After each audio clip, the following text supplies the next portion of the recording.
यहाँ पर फंक्शन दिया हुआ है f x is equal to x minus 5 और इसकी कंटिन्यूटी चेक करनी है और हमें कोई पॉइंट नहीं दिया है, तो इसका मतलब है किसी भी पॉइंट पे इसकी कंटिन्यूटी चेक करनी है।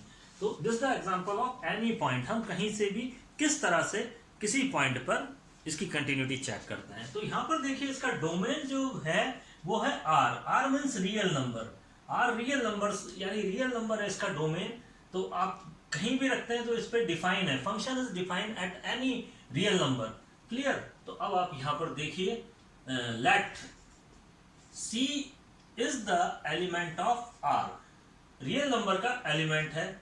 तो इस पर हम चेक करेंगे let function f x is continuous at x is equal to c. C पर कंटिन्यूअस है और सी क्या है? रियल नंबर है। तो सबसे पहले हम LHL निकाल लेते हैं। LHL is limit x tends to c minus and fx is x minus 5. Now put x is equal to c minus h where h tends to 0. एक स्मॉल नंबर है h, तो लिमिट चेंज हो जाएगी, limit हो जाएगी s tends to 0 और c minus h minus 5 और अब हम लिमिट देते हैं तो ये हो गया 0 और आंसर आ गया c minus 5। तो LHL हमारे पास में आ गई है c minus 5। नाउ RHL, अब लगे हाथों RHL भी निकाल लेते हैं। Limit x tends to c plus and function is x minus 5 is defined। c plus पे क्या है? x minus, सब पे यही है, एक ही फंक्शन है क्योंकि हमारे पास उसे डिवाइड नहीं किया है, अलग अलग क्षेत्रों में उसको डिवाइड नहीं, रीजन्स अलग अलग नहीं है। तो put, now again put x is equal to c plus h where h tends to 0। तो ये सब्स्टिट्यूट हो गया x हमारा और लिमिट चेंज हो गई, लिमिट h tends to 0 हो गई और x is c plus h हो गया minus 5 और ये हो गया 0। जब हमने लिमिट ले हटा दी तो ये हो गया c minus 5। तो इसी तरह से RHL हमारी आ गई है c minus 5। अब हमारी c पॉइंट पर हम वैल्यू देखते हैं फंक्शन की क्या है। तो फंक्शन हमारा है x minus 5, तो c minus 5। नाउ अब आप देखिए LHL is equal to RHL is equal to FC। इसका मतलब है कि हमारा फंक्शन हर एक पॉइंट पे कंटिन्यूअस है। तो our function, therefore our function fx is continuous at any point. वैसे भी आप देख लीजिए हमारा फंक्शन क्या है? पॉलिनॉमियल है। Clear? Polynomial function always continuous, हमेशा कंटिन्यूअस होता है। बच्चों अब क्वेश्चन है यहाँ पर देखिए fx is equal to 1/x minus 5, जहाँ पर x is not equal to 5। In case यदि इसको रख दिया जाए तो देखिए आप 5 minus 5 इज इक्वल टू 1/0, जो कि इनफाइनाइट या अनडिफाइंड हमारे पास एक पोजीशन बनती है। तो इसने ऑलरेडी दिया हुआ है कि यहाँ पर x इज इक्वल टू 5 नहीं है, तो इसका डोमेन, इस फंक्शन का डोमेन हमारे पास में आ जाता है r minus 5। इस पॉइंट को हटा दिया गया है r minus 5। क्लियर? ये 0.5 नहीं है इसमें सम्मिलित, तो ये इसका डोमेन हो गया। क्लियर? नाउ अब हम क्या करते हैं, अब हमें एट एनी पॉइंट इसकी कंटिन्यूटी चेक करनी है। तो हम let us suppose C is the point, let C is the element of R minus 5। यहां पर इस डोमेन से रिलेटेड है C, एक पॉइंट है जहां पर हम इसकी कंटिन्यूटी चेक करते हैं। तो इसके according RHL is equal to LHL is equal to FC होना चाहिए। It is star. अगर हमारा function x is equal to C पर कंटिन्यूअस है तो RHL LHL is equal to FC। Now सबसे पहले RHL ले लेते हैं हम। आप इसमें LHL भी ले सकते हैं, RHL भी ले सकते हैं। तो limit x tends to C plus and fx is 1/x minus 5। अब आप पुट कर दीजिए x is equal to C plus h where h tends to 0। अब यहाँ हो गया लिमिट चेंज हो गई, लिमिट h टेंड्स टू 0 हो गया और ये हो गया 1/c रिप्लेस हो गया C प्लस h से, C प्लस h माइनस 5। हमने लिमिट हटा दी तो ये हो गया 0 और ये हो गया 1/c-5।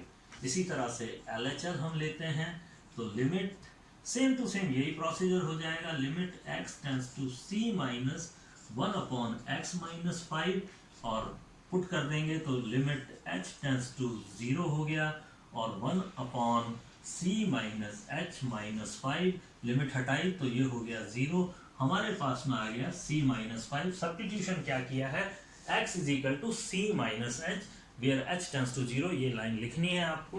अब आप FC भी निकाल लीजिए हाथों हाथ, तो ये रहा आपका, तो इट इज c-5। अब आप देखिए 1, 2 and 3, from 1, 2 and 3 all are equal. तो इस तरह से हमारे पास में from first, second and third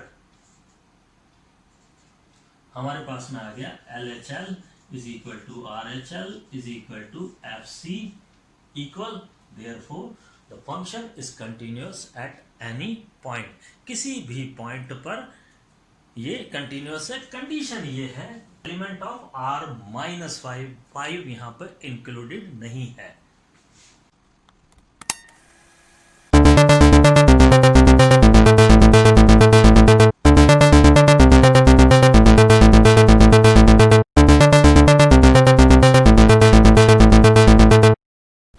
बच्चों अब आप देखिए सी, क्वेश्चन सी में आप देखिए fx is equal to x² - 25 इस तरह से और x + 5, तो नीचे वाला में +5 यानी x, अगर डोमेन भी लेना चाहो तो इस तरह से ले सकते हैं आप, तो x इज इक्वल टू -5, इसको रिमूव करना ही पड़ेगा आपको -5 को, क्योंकि इनडेफिनेट यहाँ पर एक सिचुएशन बनाता है ये। अब आप देखिए यहाँ पे, तो इसका जो डोमेन है R-5, इसको रिमूव कर दीजिए तो इसका डोमेन निकल आएगा f का, तो f का डोमेन आ गया। तो हमने C पॉइंट मान लिया, C पॉइंट इसका एलिमेंट है R-5 का। अब आप देखिए LHL निकालना है, RHL निकालना है, FC निकालना है, तो सबसे पहले मैं FC निकाल देता हूं। यहाँ पे FC निकालेंगे तो C की वैल्यू पुट कर दी फंक्शन में और इसे सॉल्व कर लिया। अब आप देखिए ओनली हमारे पास में आ गया c-5। अब हमें लेना है LHL लेना है, तो फंक्शन हमारा c- पे इस तरह से एक ही जगह सारा डिफाइंड है, प्लस और माइनस के लिए वैल्यू रख दी। यहाँ पे सबसे पहले तो x + 5 को फैक्टराइज करके हटा दिया, हमारे पास में आ गया सिंपल x - 5। अब आप पुट करेंगे x is equal to c-h where h tends to 0। अब आप देखिए लिमिट हटाई तो c-5 आ गया, और इसी तरह से सेम प्रोसीजर यहाँ पर लगेगा c प्लस और सेम a² - b² का फॉर्मूला लगा के x + 5 को रिमूव कर देंगे, हमारे पास x - 5 आएगा। पुट करेंगे x is equal to c + h where h tends to 0, limit h tends to 0, c + h और h यहाँ पे 0 हो जाएगा और हमारे पास में सेम यही चीज आएगी। तो आप देखिए फ्रॉम स्टार LHL, RHL और FC हमारे पास में इक्वल आ गया है। तो इसका मतलब है कि हमने तो जनरली C पॉइंट लिया था और C पॉइंट पर हमारा फंक्शन कंटिन्यूअस आ रहा है, तो इसका मतलब कहीं भी किसी भी पॉइंट पर ये कंटिन्यूअस है सिवाय -5 को छोड़ के। तो कंटिन्यूटी ये क्वेश्चंस हैं, इस तरह से आप करिए। जब हमें किसी पर्टिकुलर पॉइंट पर काम करना है तो यही तरीका है, इस तरह से। और डोमेन हमेशा चेक करिए कि फंक्शन का डोमेन क्या है। बच्चों इस तरह से आप कंटिन्यूटी आगे जारी रखेंगे। कुछ क्वेश्चंस आप खुद भी कर सकते हैं। कल जो टॉपिक होगा वो मॉड फंक्शन का होगा, mod x + 1 इस तरह के क्वेश्चंस मैं आपको करा दूंगा। This is the absolute value, तो ये आपको कराऊंगा कल। तो तब तक आप इनको रिवाइज कर लीजिए। कुछ क्वेश्चंस आप जरूर कर सकते हैं, उनकी प्रैक्टिस कर लीजिए। तो कल से मैं कुछ हार्ड क्वेश्चंस लूंगा। तो कल फिर मिलते हैं आपसे।